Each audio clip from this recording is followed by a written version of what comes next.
Welcome back to Live With, brought to you by Species Nutrition. I'm Dave Palumbo, and today, finally, I got him on the show. Thank God he's got my schedule where he's up late nights. We got him here by popular demand. Our good friend Chad Nicholls. Congratulations to you and Ramy on the big Olympia win. And how does it feel to be back in that position of controlling the Mr. Olympia now? Well, first, thanks for having me on. It feels good, and then it's stressful. Now, obviously, with all of that comes obviously, more demand and, more expectations, and, because every year they want to see more and better, and, so it creates a little bit of, I guess, stress, but I like it. It's one of those things where I took a long enough break. The reason I did that a lot, and you probably understand this better than anyone, is I wanted to see my kids to a certain age. You know what I mean? I didn't want to miss that at all. I wanted to see that part. But then my kids got old enough to almost like be involved in this side of the sport. They all train. They love this side of the sport. Yeah. So it kind of drove me back into the side of the sport a little bit. So it's actually kind of unique. And my youngest even was with me at the Olympia, got to see everything backstage, and even got to train with Ramy, that's awesome. So it was really cool experience. So, that part of it, I love. Morgan is a freak show. Holy mackerel. Your son is ridiculous. What are his lifts now? What is he benching? We just benched today, and he hit 345 for 3. This is ridiculous. Chad, I don't know if you were that crazy strong as a kid. It was Kim.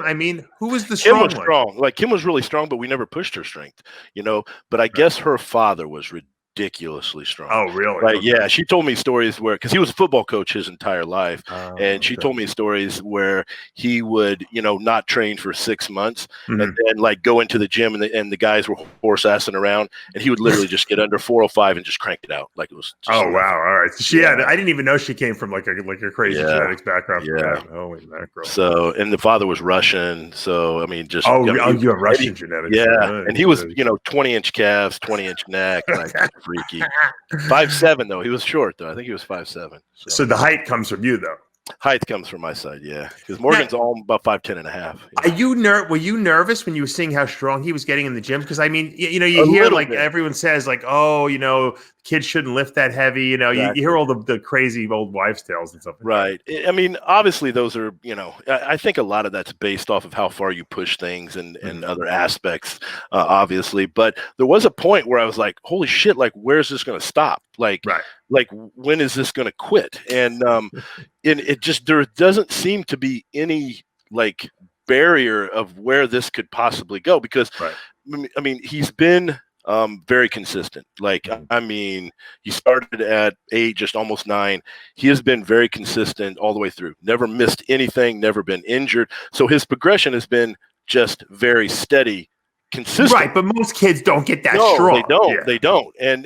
But he started out like really freaky strong, and we thought like that was like crazy, and then he just kept getting stronger and getting stronger. And the weirdest part was, for me, I thought it was weird, but he will go through football and then we will change his training completely. So there's about 3 months where we don't train really much at all. We do a lot of explosive work, a lot of running work. Right, because he can get hurt if he's overdeveloped. Exactly. Right. And so there's about 3 months where he doesn't train. He comes back and he's basically as strong as he was when he left. Like, his strength doesn't go down. That's kids. That's why he's a kid. That's right. It's the craziest shit, dude. I would be down like 150 pounds on everything. This is nuts. You must love it. You must love it. I would love it. I know. You know how it is, right, with kids, and just watching him. But his drive is like different than, the way he's wired. Like, even my oldest, he's very genetic. He's very strong. But he's had a few little injuries from football and just little things. He's not as consistent with the food, and he's just now really starting to kind of really get more interested in that side of it a little bit, and really starting to show interest in it a little bit.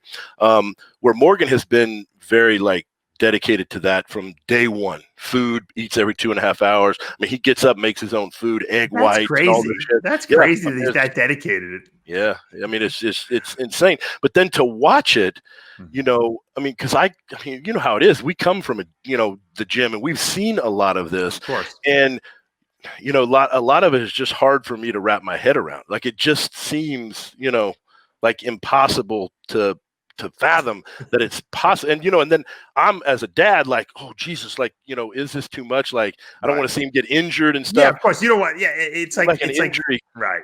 I But feel the same way. Yeah. but it's just like it's there. It's like it's the one thing that he can just do. He's lifting safely though. It's not like you're Yeah. pushing him like with like weights like where we see Ronnie Coleman like Yeah, doing yeah. crazy sloppy form. He's perfect Right. form. It's He almost has like really good form on stuff. And textbook. even when we go up to a point where his form collapses just a little bit, then we back off and then Mhm. work through that again. And right now, like he did train for some powerlifting, but right now we're doing a lot of higher reps right now, Mhm. more hypertrophy stuff, and he's still getting stronger. Oh, Like his strength is just increasing the same as it did Yeah. before. So I'm more interested in Chad's son than I am in Ramy. It's that pathetic. No, because it is. I understand what you're going through. I couldn't figure out why you disappeared, like from the industry with a lot of, you were coaching so Right. many people and you disappeared. And you know what? I get it now because like I don't even like I haven't been traveling because of COVID and everything like that. But I cut back by Sure. traveling a lot, obviously, when we had our kids. Because I got a 1-year-old now, 3 and Exactly. 5. But I understand. You don't want to be gone. You don't want to miss them. Plus, it's almost not fair to leave your wife, with all like maniacs, with the maniacs. Yeah. And then the thing is, like, there's those years that I just didn't want to miss those years. Like, I didn't want to look back and be like, "Fuck, those are gone." Like, I'm never getting those back. You know what I mean? No, I get it completely.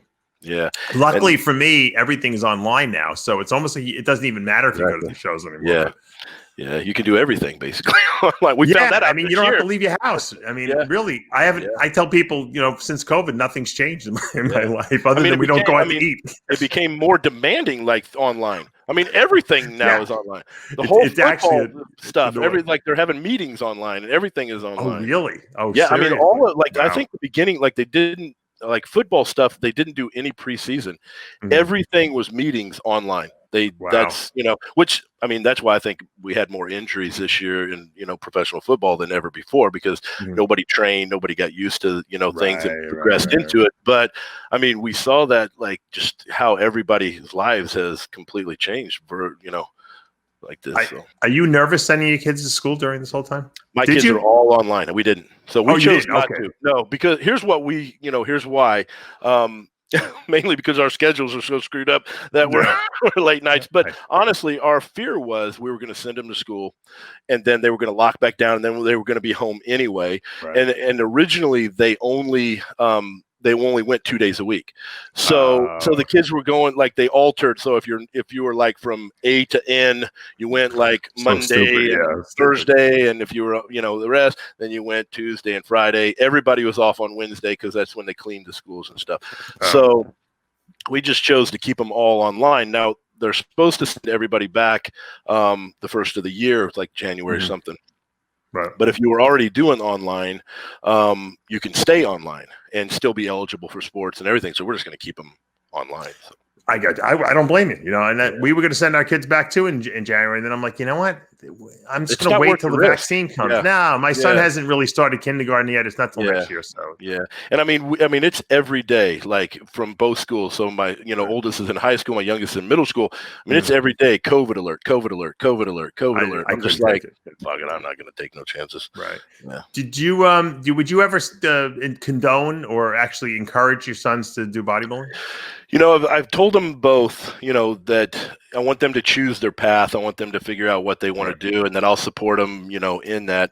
And obviously, I mean, if that's the direction they wanted to go, then, I would support it. My youngest obviously is headed toward football, and that's the direction he's headed. And I firmly believe that's where he'll end up. My oldest has showed a little bit of, interest in competing, but I don't know if he wants to compete bodybuilding. I think he's looking at more like, either classic or, some of that type of thing. So he's not looking at getting like freakishly big. Yeah, but that's how it starts. That I know. And then they want to be open guy. And so it just depends. Especially having mom as Miss Olympia doesn't hurt either. Yeah, you'll never be satisfied, right? All right, let's talk. Let's talk, Ramy. Of all the people that you've worked with, I mean, you've worked with a lot of people. You know, and a lot of people know you. You know, as Ronnie Coleman's coach, Sure. probably what you've, you know, your claim to fame, because Ronnie was really like a raw talent that you were able to take and mold. Sure. Because he didn't know anything, and you know what the truth is, I don't think Ronnie even cared to know anything. He just said, "Look, Chad, tell me what to do, and I'll do it." And Absolutely.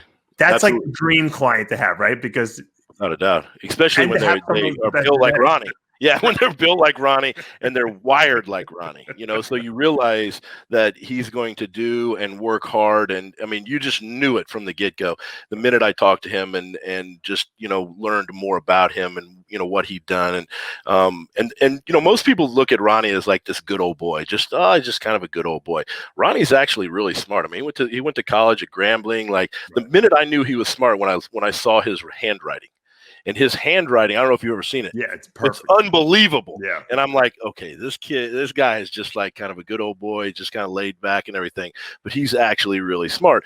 And he was, you know, again, very meticulous about some things. Now, there was other, you know, aspects, like obviously his training was just balls to the walls, and it was just get it done no matter what type of, you know, mindset. But that was kind of his mindset, like just no matter what it takes. I don't care how hard it is. I don't care what I got to do. I'm going to get it done type of thing. Right. And he was also training at Metroflex that didn't hurt. You know, maybe if he would have gone to a different gym, it would have been a different. Everybody in there was an animal. Yeah, exactly. Branch and Johnny and all these animals in there, like the jungle. You had to like be the. Yeah. He wanted to be. And the it was king 110 of the degrees in there. You know, it's 100 fucking degrees in there all year. It's just crazy. You know what impressed me also about Ronnie, when he told me that I interviewed him when he wrote that book? I said, and I figured he must have had a ghostwriter write it, you know? He's like, no, I wrote the book myself. I said, what do you mean you wrote the book yourself? He's like, I wrote the book myself. Yeah. I sat down and I said, you wrote that whole book? He's like, yeah. Yeah. And which was very impressive. I'm sure he had an editor edit it, but still, it was very impressive. Yeah. I mean, that's the thing about Ronnie. Like everything he did, I mean, was like that, you know? And that was, you know, one of the first things, you know, when he told me he never cheated on his diet for the Olympia, and I was so used to like Flex and Cormier and all these guys, you know, doing this craziness. You know, I knew like he was just a different human being, you know, and I mean, to do that through an entire diet, you know, I mean, and he didn't go off course ever, like ever. I mean, that's, you know, and very few clients will tell you, like, they'll act like they've done that, but very few clients ever do it. And well, I mean, people always make fun of the masterpiece barbecue sauce he was eating, but you knew he was eating that, so it wasn't like he was cheating with it, right? Yeah. No, that's the thing. Like, I calculated all that. Like, I mean, you know, they're like, you know, like these people will be like, listen, how come I can't eat that barbecue sauce? And I'm like, listen, we can put barbecue sauce in, but something else is going to go. You don't just get to add the shit. I always said if Ronnie didn't eat the barbecue sauce, he probably wouldn't have needed to do two hours of cardio a day either, right? Probably not, but he'd rather have the barbecue sauce and continue the 2 hours of cardio. Because he's like, well, what else am I going to do during the day? I'll be bored otherwise. And he was one of these guys, and this is weird too, because Ramy's like this, and Kim was like this too. And I think a lot of people are, you know, like champions at that level are like this. Ronnie liked cardio. Right. Ramy's the same way. Like I literally had to stop him from doing cardio. Like even toward the end, I was like, listen, man, I just want to get some blood flowing, like 20 minutes. And I look up there, I'm like, dude, how long you been on there? He's like, 30 minutes. I'm like, get off of there. Right. Because at a certain point you don't need it anymore when you're leaning up. Yeah. And the same with Kim, like she would do just cardio and cardio and cardio. I mean, she just loved cardio, but like I think that mindset of just go. Right. They just want to be doing something, you know. Sure, I got you. Yeah, well, you know what? Also, it's better to do cardio and sit on a cardio machine than sit around being hungry, you know, and wondering when my next meal is. Yeah, exactly. So, all right. So, Ramy, obviously, we know had a lot of coaches, and you know, I can't believe, I refuse to believe that no one was able to figure out his body. So when you got a hold of Ramy, and you're about the fifth or sixth guy, you know, to get in there, you must say to yourself, what am I getting myself into here? How do you sit down and figure out what the hell's going on? So, you know, here's the thing. Like, I was under the same impression. I'm like, listen, how, you know, I mean, some of these guys had multiple shots at him, and the outcome was not only the same, but in some cases worse. Worse. And so, you know, my thinking was like, where's the glitch? Like, where is it? And even, you know, like for the Arnold, like the prep went so smooth. Like, it was so smooth. And through this whole thing, I just kept saying, like, where the fuck is this glitch? Like, there's something, like something's, and then when we got to, Columbus, and we started the carb loading, I went in knowing that he was pretty carb sensitive, like very, very carb sensitive. And we went in with a very moderate approach, which is obviously different than most of my guys that were big, Ronnie and Gunther. Oh, yeah, and you blasted them with those guys were cranking carbs. And they had to, or they just dropped like to nothing. Right. And so I went in with the, already knowing like how his diet was kind of functioning, that we were going to go pretty moderate, and we did 4 meals, and then the 5th meal, which 2 of the meals were very high carb. And he, when you say high carb, what are we talking? Simple sugars and regular carbs. So I mean, we're up how many carbs? We're probably up. Let me think. I got to think back to it now. The thing. So we're probably up in the 800 range. So I mean, it's high, but not. Yeah, that's high. But we were doing. Let's see. Yeah, we're doing about 250 grams of simple sugars, and then so we ended up with about 5 there, and then about 300 of just complex. But we were still drinking because this was on Wednesday. So my game plan was like, we'll fill him up, and if he does, kind of go overboard, we'll shut it down, have plenty of time to clean him up. Boom, he just exploded. Like, he was up, he was 301, and he went from 301 to 311. Oh shit, yeah. And like at that point, I'm like, fuck. And so I knew we were in trouble. And so from there, we backed way off everything and just tried to clean up as much as we could. And so we figured, we kind of went through the process. Everybody knows what happened, in Columbus. He was definitely too big, spilled over. Like, we cleaned it up better for the night show, but it is what it is. But from there, I kind of had an idea of where his body was, going. What was he eating carb wise, like during the actual, like a typical day in the diet? On the regular diet? Yeah. It depends, because we were manipulating things a lot. So I would take him as low as maybe 200 and as high as 400. Okay, so he was eating very moderate. Carbs. Yeah. And I switched him a lot, which I do. I mean, I do that a lot anyway. Like, typically we'll kind of manipulate things up and down based off of how they're, seem to be. He's flat. You'll give him a little more. Yeah. Workload, like what he's doing, like all that kind of good stuff. But when we went in, like I said, like everything was pretty good.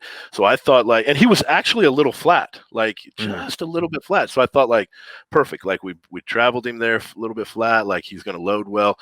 And he, like I said, he just exploded, blew up. So coming out of that, we knew that there was obviously a carb issue.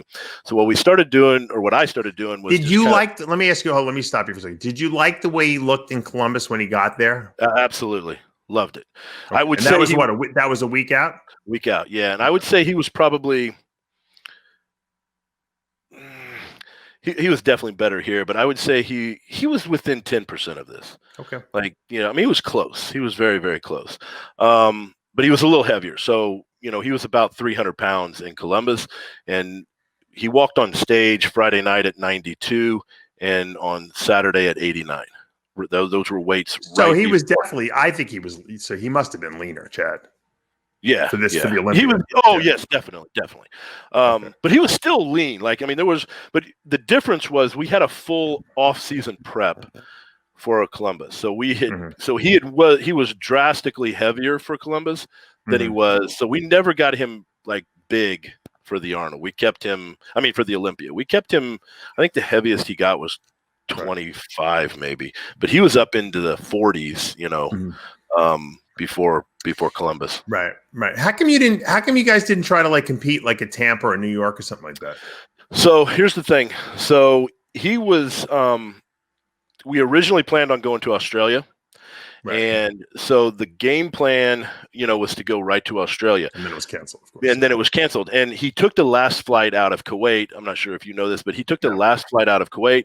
He flies into Dubai, lands in Dubai. In the airport, he's notified that Australia is canceled. He is now stranded in Dubai because he can't fly back to Kuwait because it's been locked down. Shit. So what happens is he is basically stranded there through July. It's through July. And so he originally had a place to train in Dubai, at I think like a private gym there, Sure. some like Sheik's gym. But then they just closed. I mean, Dubai locked down. So even the Sheikh wouldn't let him train at the gym? Yeah, they couldn't train there either. Like he could not train. And so, I mean, I guess Dubai was really locked down. Yeah. And so I mean, there was a point where like several months he didn't train. Wow. And then in April, like on April 24th, we went through Ramadan. So basically we're only able to get in 3 meals from like the 24th through May 25th. So we can only get about 3 meals in at night. You know, hold on, let me stop you. You know, if Ronnie Coleman had to do Ramadan, he would have gotten all the meals in. I don't care what Possibly, you say. I don't know. He would have stayed up all night. He just ate one big meal. No, he would have stayed up all night. Yeah. Nate, you know, well, we did stay up all night, but we were eating like, you know, as much as we could, and we were getting the most we could kind of get was about 4 because of the time frame. Ronnie would have got every single meal. He would have slept all day and just ate, you know, stayed up all night. Yeah. So that's, you know, basically through July. And so at this point is when we're just now getting back in. Like, so basically we took that whole time, detox the body, just, you know, let the body kind of cleanse, heal any nagging aches and pains, and just kind of use it at, you know, and from there, we didn't really know what we were going to do. We were just kind of up in the air. We're kind of like, let's see what happens type of thing. And so that's why we didn't really have any plans on, you know, some of the earlier, you know, ones. And then originally we had picked a show like November the 5th, because our thinking was like, hey, it's like a month and a half out. So surely that show is a qualifier, you know, because it's so far away. And then we find out that they cut them off, you know, in October.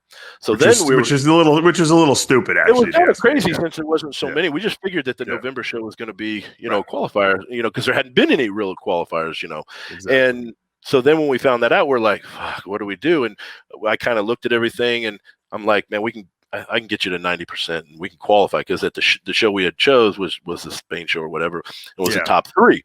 So I'm like, listen, we can get you to 90%. I'm 100% confident we can qualify you there.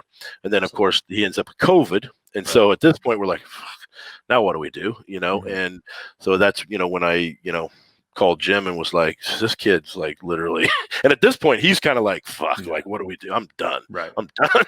You know? Well, you know, I think it was the best thing that happened, because a lot of people felt, and you know, I kind of voiced my opinion that I didn't think it was fair that they gave him an invite, because he didn't get the invite. I mean, he didn't qualify the year before. Obviously, everyone knows that he should have been Mr. Olympia, you know, 5 times already. But, you know, so there was a lot of, I actually think that was a motivating force, because he wanted to obviously prove to everyone that he was worthy of not only of the invite, but that he could win the Mr. Olympia. That he could win everything, Yeah. I think a lot of it, I think the whole, you know, like everything just kind of building into it just kept everybody motivated and driving. Do you think he needed that? It's almost like Ramy was like a little too laid back about the whole thing, and he almost needed to get like a fire lit under his ass. Yeah, I mean, it's possible, for sure. I mean, because, you know, he wanted to prove everybody that he was worthy of it. And then he, at the same time, I think wanted to live up to, like, because the one thing that just was a constant was, you know, oh, it'll be the same old Ronnie, you know, same old Ramy, same old Ramy, same old Ramy. And so I think he wanted to just, you know, put that to rest. And that's, you know, when I told him, I was like, listen, man, we're going to dig deep this time, and we're going to like really push it. And I mean, there was a couple points where he was just like, you know, he was wiped. Like he had never been that deep in the diet. No, well, and I think that was the problem. No one's ever pushed him like that. You know, you seem to have this authoritarian aspect to you that guys are like almost afraid to say no to you. I don't know what it is. You come off as like, if you say something to someone, that they almost feel like they have to listen to you. I don't know. You know, there's a couple guys that don't. We know for that. sure. You know, but you know that those are the guys that don't listen to anyone. But I'm saying, I think Ramy felt like he did not want to let you down. He did. I mean, I'm telling you, like there was points where he just, I could tell, like just felt like utter shit, and you know, like. And so there's other people, you know, part of his team calling like, listen, like, you know, he's not doing very good. And I'm like, no, he's fine. He just ain't never been here before. Right. Which is why he never was in the best shape and he's before, like, well, I talked to this doctor, and the doctor thinks he should eat. And I go, Oh, yeah, don't feed him. I'm sure they do. Yeah, I'm sure they do. They're like trying to like manipulate you through like secondary parties. You know, can you give him a little more food, please? No, that's all right. I think I know what I'm doing. Yeah. And I mean, through this whole thing, I was like, listen, I not only need you to do this, but I'm like, next week actually is going to get worse. Right. It's going to get way worse before it gets better. It's funny that Ramy has like advocates. Like Ramy would never personally ask you himself for more food or to let up on him, but he had to have like lobbyists, like contact you.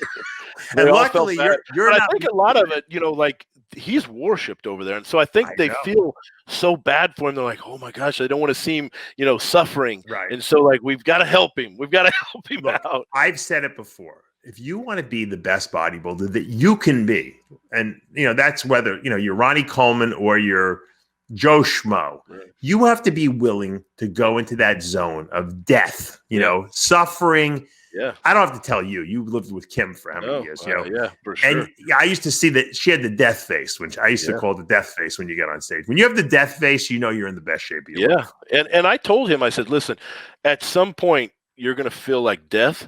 Like you're going to second guess yourself. You're going to ask yourself what the fuck you're doing. Right. Like you're going to be at a point where you just have never been before. Like you're not going to understand it. But I said, when you go through that, and then I said, it will get better, the last couple of weeks before.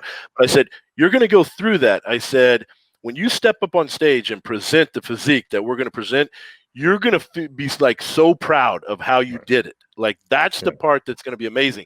And that's the part he had never and then you could see this transition once he started, we kind of started manipulating his carbs up and down again.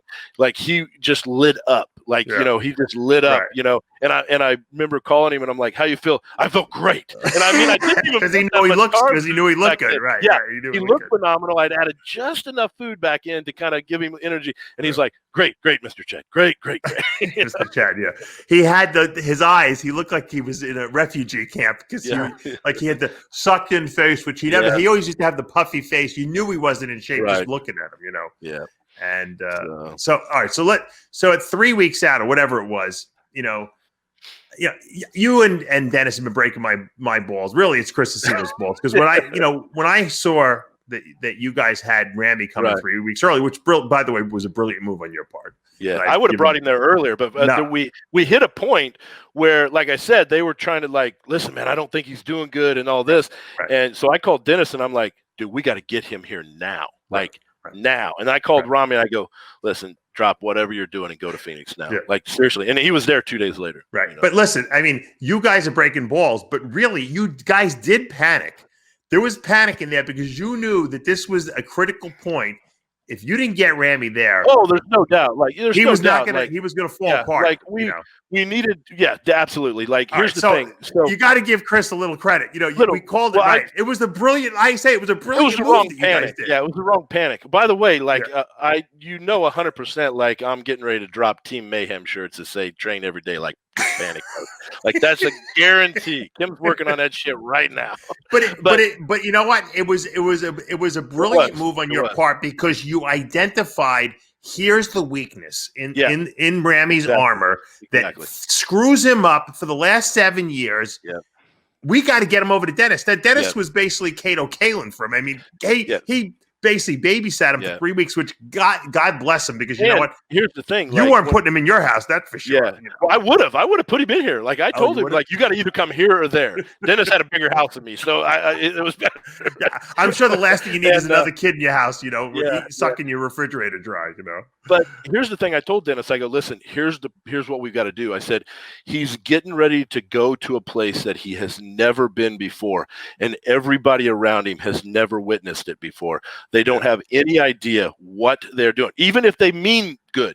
It doesn't matter because they don't understand it. I go, Dennis, you've been there. I've taken you there. I know you understand it. Right. And so I need him there with you so you can not only watch him, but explain it to him and then still be able to push him through it. And that's watch him. So yes, he knows that there's no extra food going into his mouth. Yeah, absolutely. And I mean, there was times like, because there was a point where he was just like so beat up, and then the time was off, right?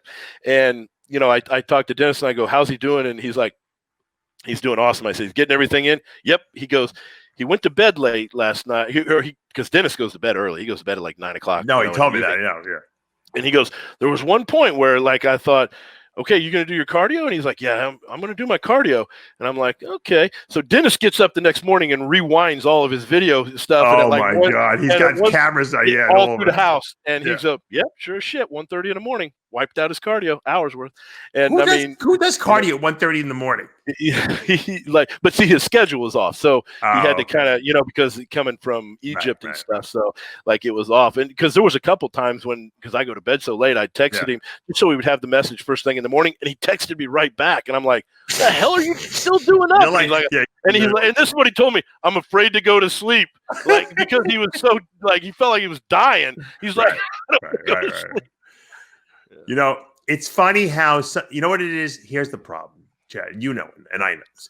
He's a genetic freak. So everything came so easy to him that he didn't know he didn't know what it was like to suffer because he never had to suffer. And he got there fast too. You got to realize he got there super fast. And so there was points. And I mean, I think again, I think a lot of the time, even when he was in Kuwait, I don't think they wanted to see him suffer. Like they just, they didn't want to see him go. They wanted him at 315 on stage. They wanted him big, They wanted him. They wanted this monster that looked, like bigger than anything. The Burj. They wanted to look the Burj. But I think also they just kept on top of that. They just kept feeding him, and they never took him to a certain point. And the thing that was great about Dennis was like we. Were really in sync with everything, and so we were at a point at his lowest point where he was just beat to shit, and not only was Dennis able to then, keep an eye on him, obviously, so that he didn't veer off that, but was able to push him in the gym and, pose him 4 times a day, just, 10 count, 10 count, 10 count, through that whole thing. And, like Dennis said, he's like, dude, the schedule was definitely not on point because he was so run down. He would just have to kind of, let his body kind of catch up, and then we would do it again, and he'd let the body catch up and we would do it again. But once we got through that, and then we started changing the diet, manipulated it around a little bit, and we went through that kind of hell point, then everything was just like right on point. Why do you think he was so dead? I mean, is it because he's so big? Because, the only thing I could equate it to would be like Greg Kovacs. I remember because I was very good friends with Greg. And I remember when you would put him on the diet also, he was also like exhausted. And he would do everything you said, but he was also shot. I think that again, his body had never been there before, and so we're doing very low carbs. We're doing 2 hours of cardio at this point a day. We're really pushing, and so I mean, how the body is. The body will go to one point, and then it'll try to figure out how to shut that down, and try to stop. But we just kept pushing through that point, right to the point where the body kind of crashed, where it would shut down, and then we kind of switched gears. But I think, he was still running in that 300 range. He started, he was about 300 pounds. It wasn't until we then kind of switched gears and started manipulating the carbs that he dipped under the 300 point. But I think the cardio and everything, traveling back and forth, you're off schedule. So you're like literally flipped upside down as far as your, your clock. And I think he was just wiped out, wiped out. Thank God you brought him in early. Also, not only for the babysitting effect, but also, I mean, look what happened to Ruli Winkler. Yeah, that was our biggest fear. Like our biggest fear was we knew that he had already had COVID, but still, like we were afraid that a visa issue or we were trying to figure out like, okay, if something happens, we want to start the process so that we still have enough time to fix it. And so that was one of the things. That's why we had originally planned on bringing him over 4 or 5 weeks, out. So at that level, why wouldn't everyone come? Beta should have flown the whole crew over there. I thought everybody would. Like I honestly did. I thought everybody. Like Hadi, you can kind of understand because like there's so many issues. It's shocking that he even got here, right? Yeah. But the guys that had access to get here, I thought they would for sure be here early. Just just to play it safe. Yeah, I mean, come Rule that on. I threat. mean, Ruley. I mean, that's a guy who could have been vying for that title. You Without know, a doubt, without a doubt, he I could have mean, been right up in there. I mean, it's one of those things, where and again, I mean, I've heard a Humpteen, different stories, but I heard his was, a visa issue. So again, those are things that you can kind of like, look, put an attorney on and at least try to get fixed, but you can't a do it a month week out. before. No, Yeah, not a a month week before before. you can, but a week No. before, forget it, right? Right. I heard a rumor. I don't know if it's true or not. I have all my little minions who always tell me stuff. I heard a rumor that Phil Heath wasn't happy with Ramy, with Hani, and that he had contacted you to work with you. Is that true? No. Okay. But it's weird. But I did hear that like everybody was coming up to me like, I heard Phil's not working with Hani. I heard Phil's not working with Hani. Oh, and okay. I'm like, I don't know. I had. Well, you might get a call because I had a rumor. I heard a rumor. Yeah, but that definitely was not true. He had, Okay. I would have loved to work with Phil sometime, but Yeah. but I think that it's one of those things where I think Phil he ran his whole career with Hani, and so he almost has to, stay with him. But it's weird. Like I heard he wasn't working with him. Then I heard that he was working with this guy that like trains like NBA stars or something. Oh, really? That's yeah, weird. it was the weirdest shit. And then of course that flipped to Danny's husband, Danny Garcia's husband. Oh, really? And they're like, yeah. And then I thought, okay. And then it was back and forth. So at the end of the day, I never really saw Hani with Phil until after the show, but they were definitely together after the show. Yeah, so, I'm sure that they were working together. That's what I'm sure too. Do you think they made a miscalculation? Like, cause the biggest mistake, when Phil always makes is when he tries to come in like too streamlined, sometimes he just loses some of that wow. Was that the problem, or did Phil just not have enough time to kind of get back to the level that he was at, when he was winning? The thing that, I mean, when Phil first walked out, I thought he looked pretty good. And then as you started to watch him, he like you said, he didn't have that like dense pop to the muscle and everything. I just wonder if the surgery didn't create a problem for him training, because I mean that, what I'm saying? Like, I mean, he's been opened up twice, and and those are pretty. I mean, that's a pretty big surgery. Yeah, and trying to train heavy and trying to lock that stomach in, because I mean, it's been opened up. There has to be some numb points there. There has to be some control issues there. Right. But being able to lock that in and move heavy weight, that's what I kind of wondered if maybe the problem was. Like he wasn't able to train like he normally did. And I don't know how he trained, but I'm sure he trained with some, decently heavy weight on certain, exercises. Right. You just wonder if he had to go away from that. And you'd be almost afraid, hey, if I squat heavy, maybe I'll blow that thing out again, right? That's what I'm saying. That's what I thought maybe it was. Because his legs were like down in size a little bit, I thought. Yeah. I mean, that's kind of what I, thought. And when you saw him, like, he definitely could not control that stomach. You could tell it wasn't like he wasn't aware of it, so you knew that he was trying to control it, but he just couldn't. And he was very self-conscious about it too. Yes, he put his hands over it and tried to cover it in a lot of positions and stuff. So because of that, I think it was just one of those things where he just didn't have the control over that midsection like he had in the past. Probably wasn't able to train at the highest level that he's used to, and because of that, his body just took a hit from it, I think. So yeah. And if you look at it like that, he looked pretty damn good. I mean, he's still, through, it's just not what we're used to. We're used to that, like, pop and wow, like that 3D look that he normally has. So. Given the situation with his midsection, and like you said, if there is a possible, maybe there's like a lack of feeling down there. I don't know, because it looks like he was losing. He didn't really have like good definition or thickness to the abdominal wall. Yeah. Would you tell him to retire, or would you think he still has another? I wouldn't do it again. I think that the more he trains, the more he puts himself at risk to injure that stomach. I think that it comes a time when the body just tells you like it's enough is enough. Just like Ronnie, he went through it, he tried to force it. It's just, it's just not going to happen.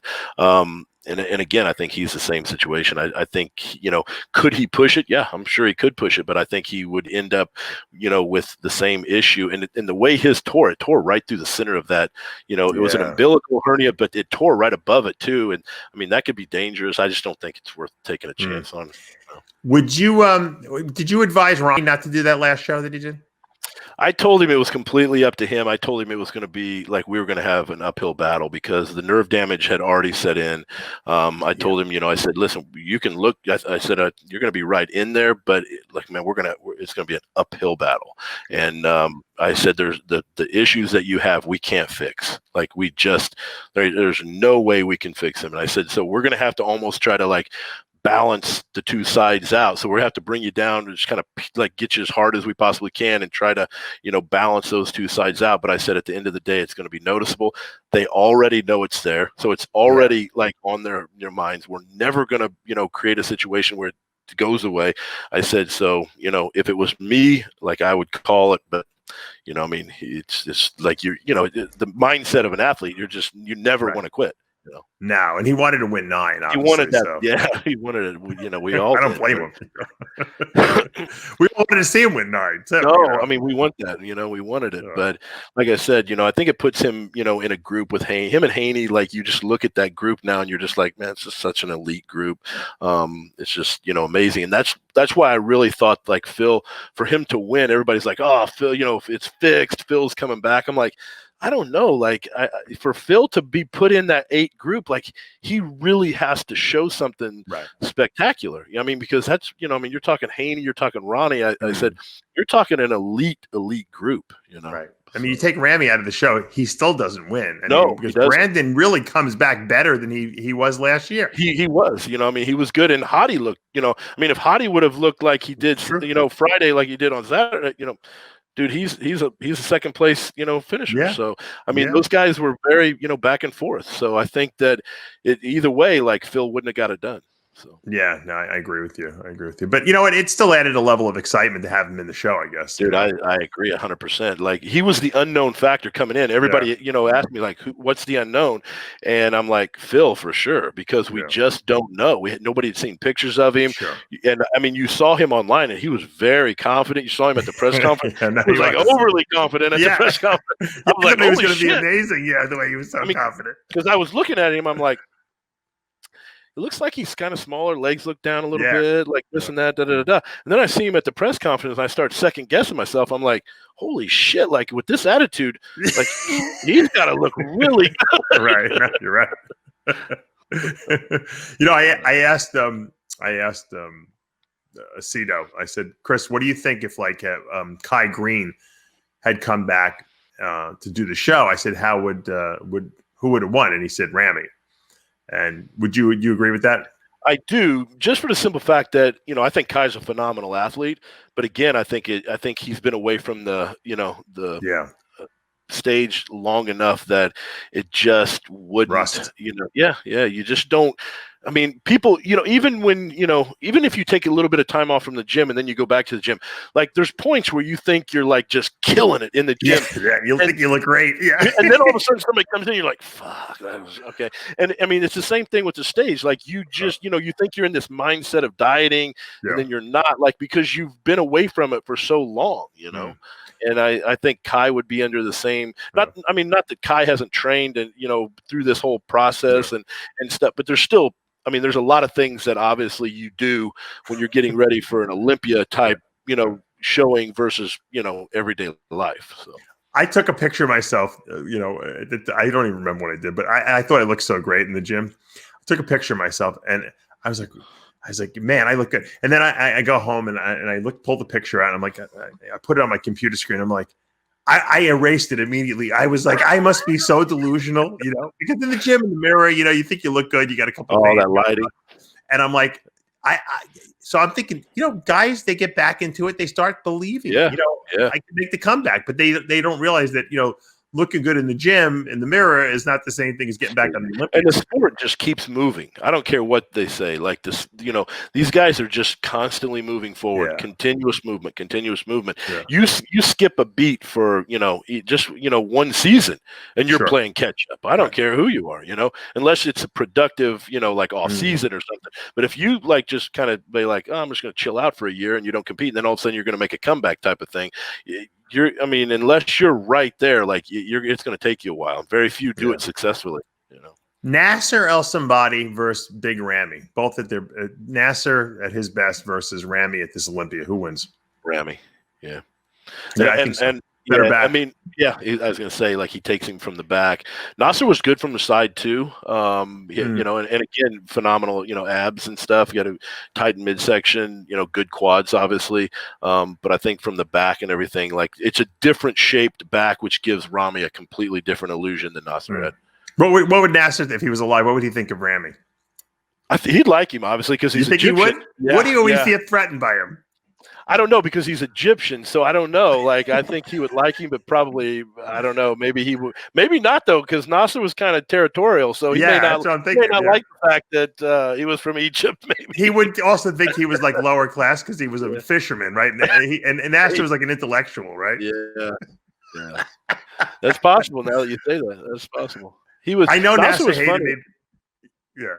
I said, I mean, Nasser was funny because there was, you know, people that you would think like he would get along with, he wouldn't get along with, and other people he was very like, you know, like there would be people that like we'd be talking and I, you know, just think he wouldn't get along with. He'd have nice things to say about, and like other people, you know, and then I mean, obviously toward the end of his career, he became kind of, you know, like angry toward, you know, toward everything, you know, a little bit and stuff. So he was, you know, he was pulling the trigger on everybody there toward the end. Right. Yeah, I know.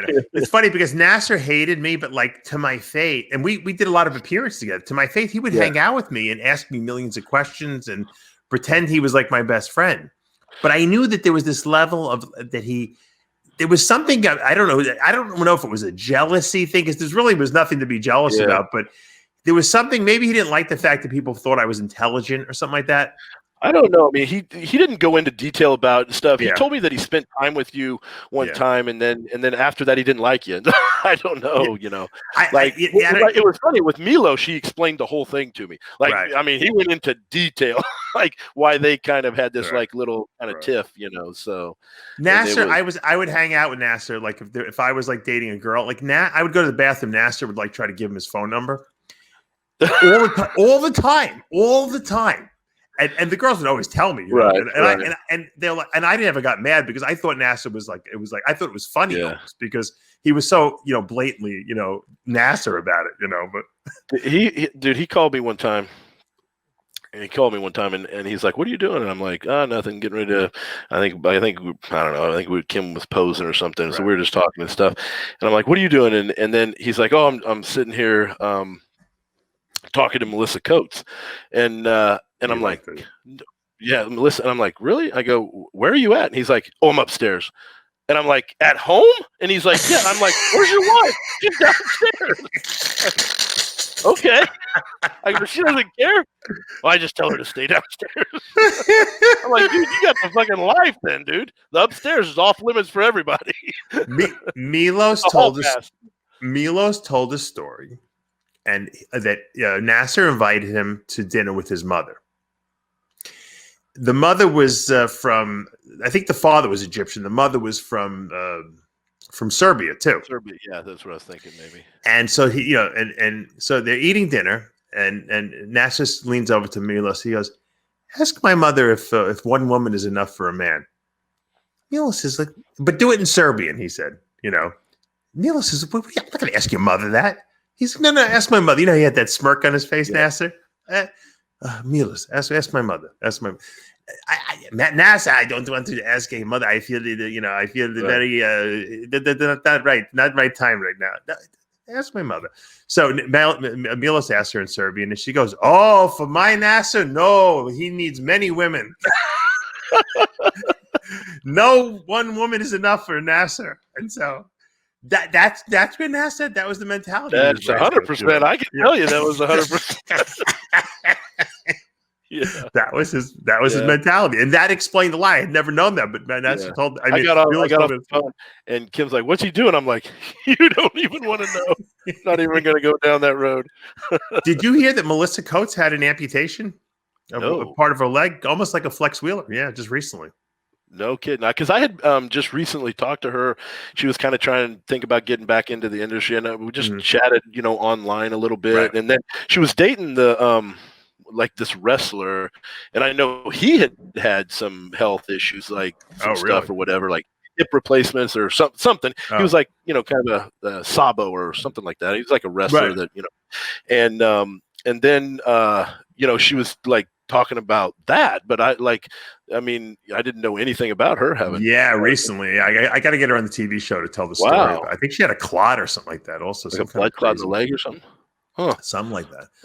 I always wonder with all these clots I'm hearing about recently with, COVID, causing clotting issues month after or 2 months after you get it, Yeah, COVID scares the shit. I was sick for the last 2 days. I'm like, oh fuck! Like every time, and then I'm like, did you get tested? Yeah, they didn't even test me. It's an upper respiratory is what I had. They didn't even test me. But I'm like scared to death of everything. I'm like, well, I've got a little bit of a headache, and all this. Well, shit. Yeah, I'm afraid of not of the COVID itself, but of like the residual effects, on the organs and stuff like that. That's where I'm nervous about. Lungs. Like I don't want to get it. Yeah, I keep thinking like breathing like, okay, is my oxygen? Like, do I feel like I'm winded anymore? Yeah, I want to get one of those oxygen readers on my finger. Yeah, because you can hook them up to your cell phone now. Yeah, I'm like, but I'll become a hypochondriac if I do that. I'm the same way. I told Kim, I go, I'm so sick of COVID, just worrying about the shit if I'm going to get it or not. I just almost wish I would get it and then get over the shit. Like, and then they come out with the vaccine, and there's like 2 vaccines that work differently. I'm like, well, how do you decide which one you want to get? One's an RNA vaccine, one's a different kind of vaccine. I'm like, well, they're like, well, you get the one that they give you. I'm like, well, but if there's 2 of them, I want to know which one works. Yeah, which one works? Like, how are you going to prove that? I mean, one of them, both. One of them, if you have fillers in your face, you get like an allergic reaction. Did you see that? Seriously? Yeah, you got to take Benadryl before you get the vaccine if you have fillers in your face. Oh, well, I mean, our industry is fucked. Yeah, they ain't getting anything. No. Dude, that's crazy. Well, the one is based off of like a dead, aborted lung tissue.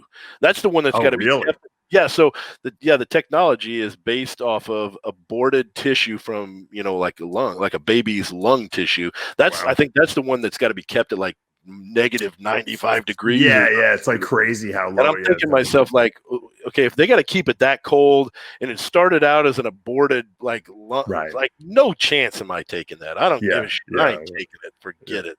The other one reprograms your DNA. So I mean, is that one any better? I don't know. Here's my thing. I'm not against vaccines, really, to be honest with you, but I have this feeling because they already have mutated strains of this stuff.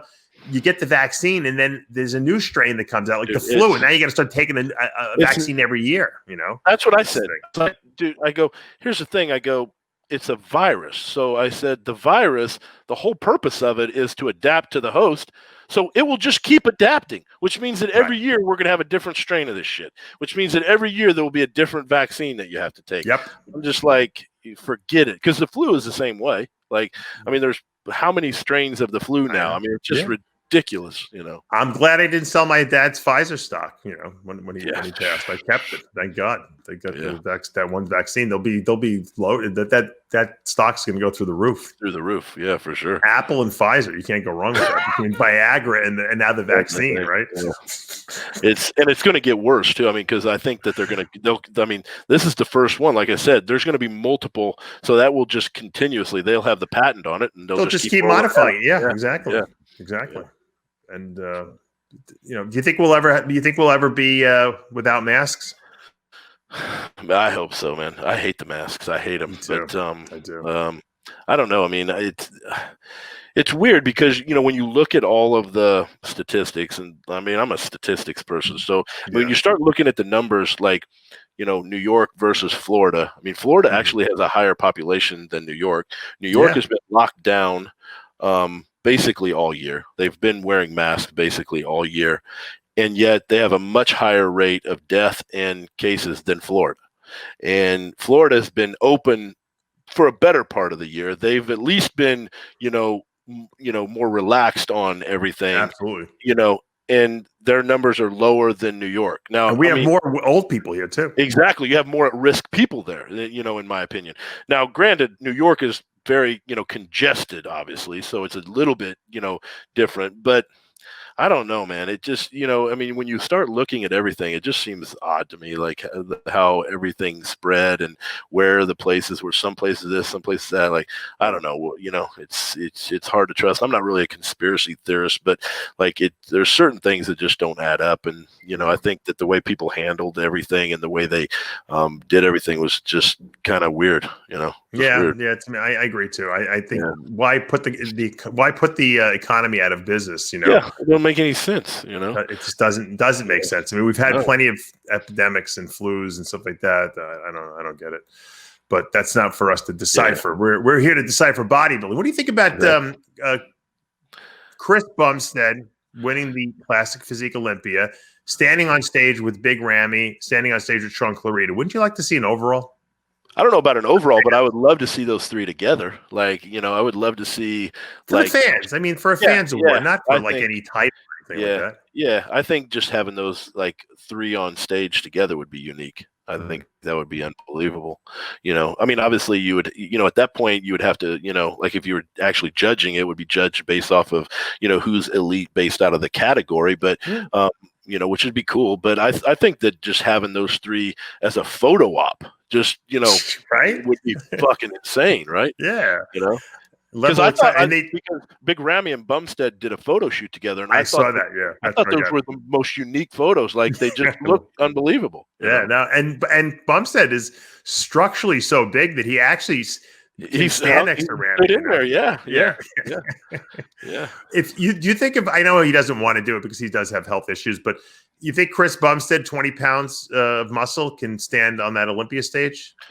Genetically, I think he's that good for sure. I mean, he obviously would have a tremendous amount of muscle to put on, but he's genetically, great. Impressive, yeah.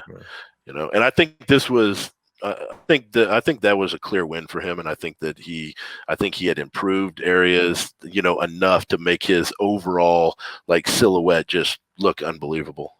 In my opinion, I've always liked him. Yeah, what do you tell a guy like Breon Ansley who comes in perfect and can't beat this guy? I mean, here's the thing: like structurally, like he's going to have to like dial it in, like just next level because he is balanced from top to bottom. He's complete. He's a phenomenal poser. Like his presentation is good, but like conditioning wise, like he would almost have to take it just like. When you looked at him, you're like, holy shit, like an anatomy chart. Like he's going to have to do that because standing next to Bumstead walks out and has that wow factor. Right. So, he doesn't, Bumstead could possibly get away with not being like structurally, I mean, as far as like complete, he could have a little bit missing here, a little bit missing there. Yeah, like but the Arnold's, overall package is like lights out.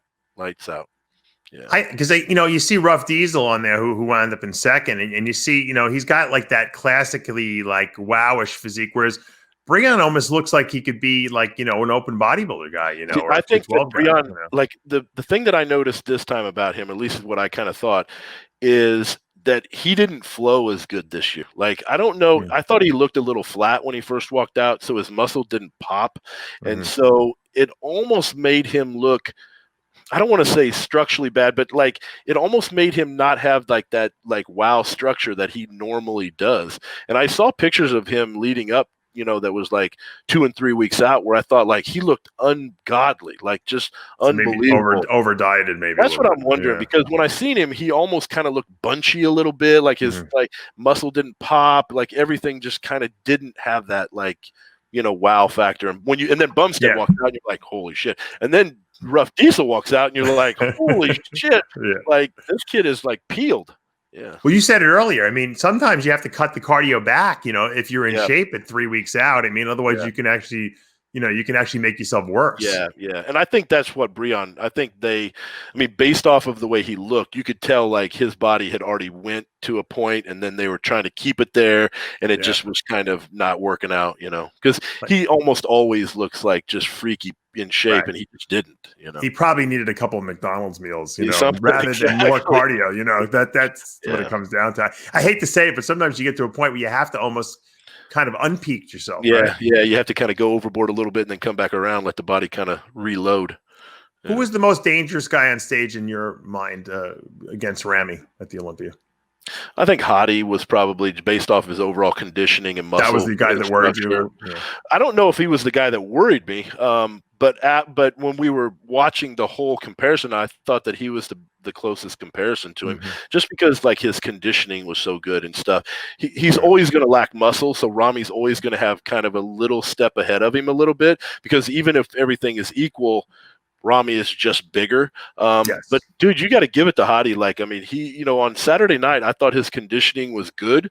I thought he was complete. I thought, he's a fighter up on stage. Like, he just kind of is like ready to battle up there. Yeah. I like that. And I mean, I think he was, like I said, if he would have looked like that on Friday night, he's a lock for second place, in my opinion. Was he better last year? Definitely better last year. Yeah. You think it was something to do with the travel at the last minute? So. Last minute flying over here and then trying, the body probably held a little bit of water from the flight, and then just trying to balance that out and stuff. They just didn't get it quite done until, Saturday night. Moving forward now with Ramy, were you happy with the outcome? I mean, would you like to see him better? Can he be better? Oh, for sure. I mean, I think, obviously the outcome we're happy with, but I think when you look at the overall picture of what needs to happen with him, I mean, we need to improve on his lower lats. We need to improve, on just a more quad detail. I want to see him higher up into the hips. Just make minor adjustments. I want to keep that waist, where it's at, and keep it nice and flat. Maybe a little bit upper chest, just fine-tuning things, and then just keep pushing that conditioning to that that level, because obviously now that they've seen that, that's what they expect, and we just kind of keep improving that. But again, like, how this is, the body will only go so far, so next time we can go there and then hopefully push to another 5% or whatever. Does he come in heavier, or does he come in lighter? I think that he'll probably come in a little bit heavier, just because he'll have an overall longer structured off season. So, the game plan, I guess, be to, add a little bit, new tissue in those lower lat areas and just kind of fill those out and stuff. But it won't be, we're not looking at coming in 310 pounds. I mean, he was, 290, and I could see him coming in at maybe 95, something like that. Right. Who is the most overlooked guy, do you feel, in that top 10? The most overlooked? Honestly, man, I was really impressed with Akeem Williams. Yeah, I thought, I would have loved to seen a comparison with Brandon, Phil, and Akeem. Just those three. That would have been a friggin' awesome comparison. Absolutely. I thought Akeem, this was the best he's looked, and I think he's just kind of notched it up. Like every year for the last 3 years, he gets a little better. Or you could even step back farther than that. But I mean, he's just gotten kind of a little better. His skin was always, kind of thick, and it just didn't quite have that pop to it. Yeah. And he just worked hard to kind of get that. And, I mean, like, his side shots were fucking crazy, the side of that leg and everything. I think, he adds a little bit more detail to the, back. And I mean, he could be right in there, for sure.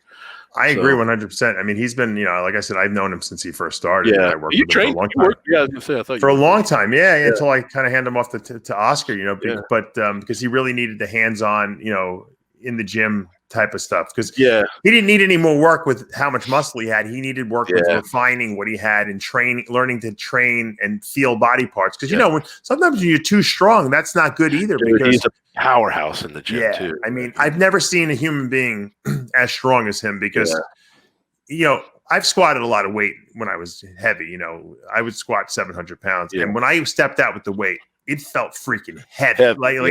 It's hard to stabilize. And I weighed 319 pounds when I did it.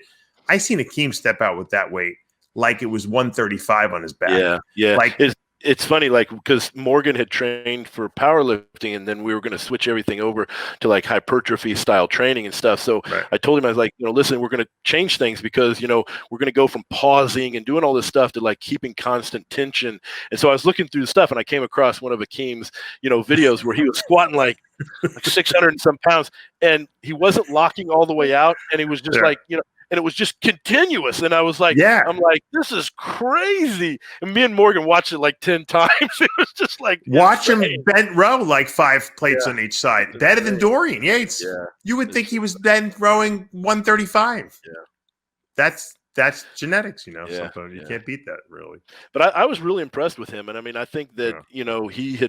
I think he really kind of came into his own, and I think if they just keep moving that forward, like he could definitely be a force, in the next couple of years I for was sure. also impressed with Ian Valier. Absolutely, I think and he's structurally. I think what was good about him was I was not that impressed with him earlier in the year. Like, No. so, when he got beat by Hunter and then he went on to New York and won, like I wasn't even that impressed with him in New York. Like I thought he was actually worse in New York. I didn't think anybody showed up good in New York. And then here he looked like a completely different athlete. Like he was big, full, hard, like his muscle pop, like he didn't even look like the same guy. And it was interesting because originally I thought like Hunter would probably get him. And then when I saw him, I'm like, oh shit, like he's going to get him this time for sure. He's good. Yeah. I think Yeah. if he had, but he's got a big frame. He's that's like what I was going to say. He's got a structure that can carry a ton of muscle too. Yeah. Like he Speaking could of Dennis Wolf, what was the problem with Dennis Wolf? How come you had trouble with him? Originally, we didn't. I'll tell you there was a problem with him. Like the first year that we got him ready, it was pretty good. Like I think he ended up top 5 that year, and I mean we done pretty good. But he was a little bit flat. But I kind of chose to push in on conditioning, and we didn't like go crazy with his carb load. And then at the time, Bleckman was just like, "Oh, he's flat, he's flat, he's flat, he's flat, he's flat." Like beat it in his head, and he was so fucking paranoid the whole year about being flat. God. And I'm like, and Bleckman was like just sabotaging me on Joe Weider, had to step in there, and so it was like he was so obsessed with not coming in flat the following year, and he was like eating these like homemade like banana cookie things. Oh my God! I was like, oh shit! I remember this is no shit. I remember leaving the room. And he was like blown up. He was so big, and I'm like, "Fuck, dude, we're gonna get killed." and he's just like, and he goes, "I think 10% more fullness, and I'll be good." Oh my God! How can we achieve this? And I'm like, I don't know, dude. You might want to eat some pizza or some shit. I don't know. I don't know how I go, dude, you're about ready to pop now. Yeah. He's like, maybe one slice. I think will be good. Yeah, pizza's not like usually the best choice to do before you get on stage because it just doesn't. The cheese doesn't really, do good. But he could have been freaky. Like, I mean, he was freaky. Like the first year, I went back and looked at his pictures. I'm like, dude, we might have been 10% flat, but I mean, his overall look was pretty damn good that year. We could have built on that, and like he just took it from one extreme to the other. So he was a genetic freak too. I mean, for sure, had that wide clavicles, that that waist. If he didn't get hurt, with the neck. What ended up? Is that what it was? The neck injury? Yeah, that neck injury was just bad. I think he had the surgery and he just wasn't able to train again. That's what somebody told me. Like like it was bad, like way worse than he kind of let on and stuff. So, it sucks when your career is yanked from under your feet. It doesn't feel good. I'm sure, especially when you're at the elite level like that, right? Yeah, especially when you don't have control over it. Like when something like that happens and your mind is still set in motion to just push beyond, and now your body just like won't do it. Just won't. But he was smart. Dennis was smart and said, "Okay, you know what? I'm not going to paralyze myself for the rest of my life." Exactly. And he backed away, which was smart. I mean, some guys don't do that. I mean, no, they don't. They just keep pushing. I mean, Dallas McCarver, God rest his soul. I mean, the kid was a great kid. I mean, he knew that he had something wrong with his heart. I mean, I mean, it's weird. Like I talked to his mom, just like this year, I talked to her for a long period of time, and he definitely knew. Like he was seeing a cardiologist, and there was, and it was something that he kept to himself, and there's a lot more, and the bad thing about that whole side was, like Penny had told me, is her whole family had died from that. Like, really? Wow. Widowmaker heart. Like all of them were born with widowmaker hearts. Wow. And she lost like everybody like through that. So. And you know what? It's sad because it was avoidable too. And sometimes we're so consumed with with our passion. I call it a passion because really bodybuilding is a passion because it's a passion because you do it for free. You pay to do it. And so when you get to that level, for someone to say, you know what, you can't do this anymore, sometimes you just can't physically, you can't accept it. I was 26. Well, and I mean, especially when you're that young, like when you're, I mean, I remember when I was that young and just doing dumbass shit, and you just never think anything's going to happen to you. No. You just think you're invincible. You're like, well, if I get hurt, I'll just heal and just go on. Like nothing, like what possibly can happen, you know? Sure. So. But that's, that's life, and everyone makes their own decisions. I say, I was talking, we'll wrap this up. This is what last thing I was talking about, what the most memorable thing of 2020 was that happened in bodybuilding world. And obviously Ramy is a big story, obviously, but I felt the tragedy of Luke Sandow was really the most thing. It really bothers me. It's even to this day, it bothers me because here's a guy who was so talented. He was not only on a bodybuilding stage, but he was an entertaining guy. He had a great sense of humor. He had 2 kids. He had every reason to live, And he just didn't feel that way. Yeah, that one was tough because, I literally sat right next to him at the Arnold and this year and we were, talking, and I didn't know him really well, but, we were just kind of talking and you could see how he was a guy that if you were around a lot, you would just adore. Like that guy was just somebody that you would just be like, this is literally my best friend. Like this guy is that type of guy. Right. And you could see that. And then to watch some of the things that, people said, when it happened and stuff, like they were just like blown away. Like that was some of the things, like you could tell what an amazing human being he was. And like so that's why, you look at that and you just shake your head. You're just like, it's just so frustrating. And this wasn't like a guy who dropped in the gym because he didn't know he was sick. This is a guy who voluntarily, ended it all. And so that's the tragedy of it, that he felt mentally so bad. Yeah, I mean, and again, like I said, like everybody that I like, again, kind of in the same way with that, like I never heard one person ever say anything negative about him. Ever. No. And not only with that, it was all positive. It was all just how amazing he was. And so you're like, how is all of that happening? And then, internally you're thinking something completely, different. So it's, it's a shame. Yeah, and that just goes back to everyone's got their own problems. Just when you think people have no problems, they have. Everyone's dealing with something, and so it's a matter of how you deal with life that really dictates your successes and your failures. And I agree. I'm just glad. Look, I'm just glad you were able to motivate Ramy to be his best, because I know there's a lot of. I'm a fan first of bodybuilding, even before I started competing. And so I wanted to see Ramy. People think I'm negative I'm not negative on Ramy. My job is a critic. I'm a guy who's supposed to commentate on bodybuilding and give my opinions. And so if it insults people, I'm sorry, but that's just the way it is. When Chris Aceto said you guys panicked and we were talking about that, you guys weren't panicking because we know what goes on behind the scenes. I could see the wheels spinning in your head and saying, we got to get this guy to the United States because we got to keep an eye on him. Same thing, I was giving like my opinion on Ramy and what I thought about him on stage. I said, I think, and Dennis is breaking my balls about this. And Dennis, I have friends, I don't care. But Dennis, I said, Ramy, I feel that he squats down a little too low on his side chest shot. I don't think he needs to. I think that he makes his lower body disproportionate with his upper body, and it doesn't look symmetrical to me. Even if his leg looks enormous, I think it's too much. That's just my opinion. It doesn't mean that I don't know what I'm fucking talking about. It just means that just because he won the Olympia, it doesn't mean that I'm not right, Right.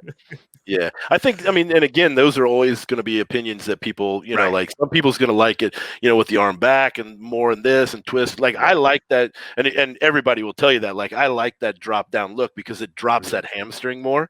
So instead of like sucking it up a little bit more. And but stuff. Tom Prince had a great drop too. And he didn't squat down that low. Yeah. He squatted a little bit though, but his fucking hamstring was so big. Like he would catch that hamstring behind that other one. He could stand straight up and the shit would hang down. I had a good drop, but his was like retarded. Dude, I remember at the Night of Champion that one year, I grabbed him and he came into the room and like his hamstring was so ridiculous. I'm just like laughing and he's like, what? And I'm like, man, that hamstring is just ridiculous. Yeah. Just ridiculous. Well, a lot of people don't realize that drop has a lot to do with your adductor too. Oh, without because the adductor gets pressed against the thigh and also creates. It's how you catch it. Like like if you've got that and you can catch that thing just perfect behind that, and then wrap that thing out to the side, and then you just let it. And again, posing like, can you basically flex everything except all of that hamstring, without sucking it up, like, and let that thing hang, but just flex it just enough where it kind of splits a little bit. Like, it's tricky. Most people squeeze it and they just suck it right up into their, leg. So I found that just by squeezing your thighs together, if they're big enough, that's enough. You don't even have to flex it really. Yeah, just push it out. You Right. can push it and just like let it pop right there, And I think like his was, like freaky looking from the side. Yeah, but Ramy's side leg is no doubt, ridiculous. fucking ridiculous. Who's got a better side chest, Big Ramy or Dexter at his prime? In his prime, Dexter's was good. I mean, when you're talking like balance from top to bottom, but I'm going to lean toward Ramy just for the simple fact that when you start looking at everything in that leg and like his hip flexor tied into the glute, like all that shit was like just moving and fibrous, like the split, everything. That because Dexter always had like the side of that quad, move, and he always had that deep line in there. Even how it wrapped underneath, his was always cut, like very pretty. Yeah, it was a cool looking shot. It looked like glass sometimes. But I think like overall, like when you start looking at just bigger overall size, the depth of everything, how that glute just curves into the hip. And then like when he like popped that that side tricep down from the side chest, Radis all came out and everything. Like that was a cool shot. That was one of my favorite shots of Ramy.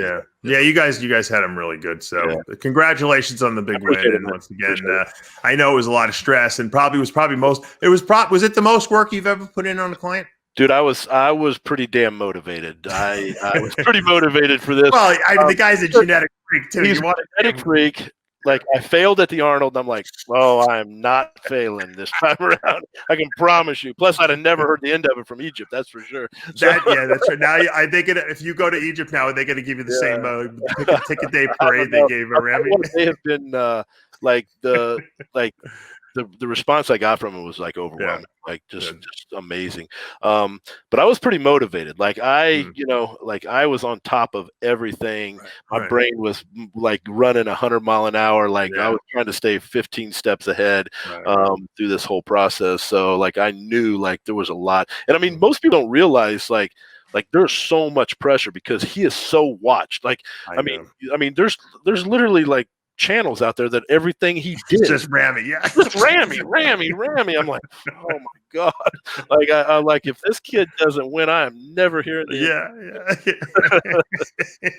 Chad, thank you so much for joining us tonight. It's like 2 a.m. here. It's 1 a.m. That's late. Yeah, but I still got 2 more hours of work to do. So I still got 2 meals to eat. Like I got a ton of stuff still to do. But I appreciate you taking time. I know your time is crazy, just like mine is with the kids and everything else you got going on. But it's always good to chat. Yep, I appreciate it. Thanks for having me. All right, and that's going to take us, guys, to the end of another episode of Live With. I'm Dave Palumbo with Chad Nicholls. We'll see you next time.